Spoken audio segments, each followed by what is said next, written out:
There are a few things in the field of radiology that they don't really discuss in school, and one of these things happens to be the worst part of my job.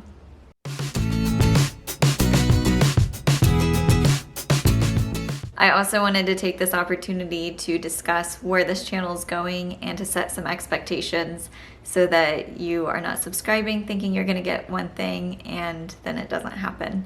I appreciate everyone who does watch my videos, especially you, Mom. I want to be fully transparent on what to expect here in the near future. You might be thinking of going into radiology because it's cool to take pictures of bones. You get that hands-on contact with the patient, but you're not stuck with the patient for an extended amount of time. Also, you might be interested in the advancements that you're able to take through radiology. And ultimately, my job can be really fun. However, there is a not so fun part about my job. I am a pediatric radiographer, so I work at a children's hospital. There is an exam that is ordered when a patient possibly has experienced some type of physical abuse. This exam is called a skeletal survey, and we take x-ray images from head to toe of the child to make sure that there isn't other signs of potential abuse. And there are times where this exam will be ordered if like a mom drops her baby or if the baby falls and it was unwitnessed. Then we'll do like a head CT to make sure that their brain is okay.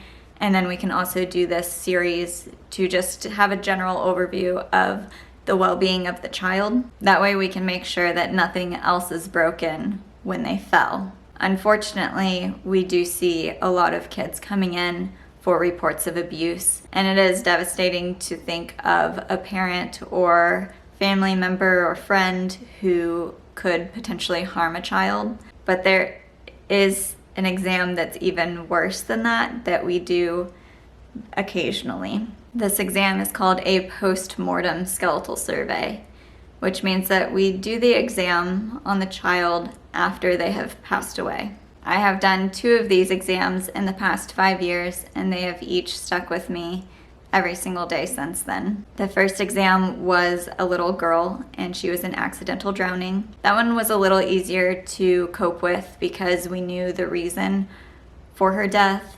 However, her mom was still in her bathing suit. She was wet. She was in the pool with her. It just goes to show that you do need a designated person to step back and watch the children while they're swimming. This child had so many opportunities around her to be saved, and nobody was paying attention. My second postmortem skeletal survey was on a little boy who was around the same age as my son at the time. So he holds a special place in my heart, and I don't know how he died.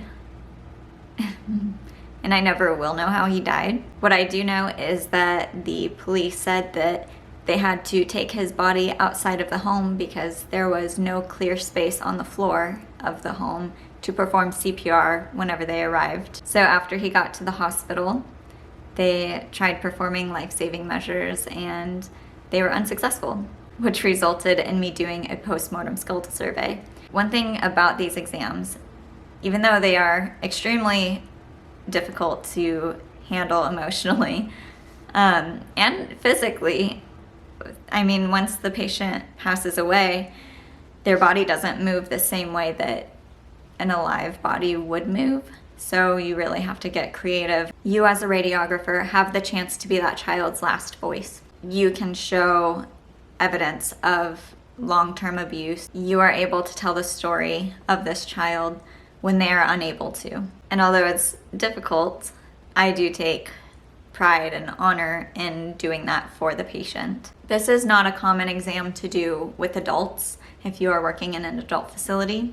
Although I'm not certain, I think that most images that are taken on adults after death are usually for like gunshot victims to see where bullets are. If you know more about that, then leave it in the comments below so that you can share with others that might be interested in that. Also, I believe that some coroners have the ability to take x-rays once the body is taken to their facility. so they're able to do that on their end without a radiographer specifically. So yeah, that's definitely the worst part of being a pediatric x-ray tech. However, these experiences have led me to what my husband and I are getting into now. Over the past few weeks, my husband and I have started the process of becoming foster parents.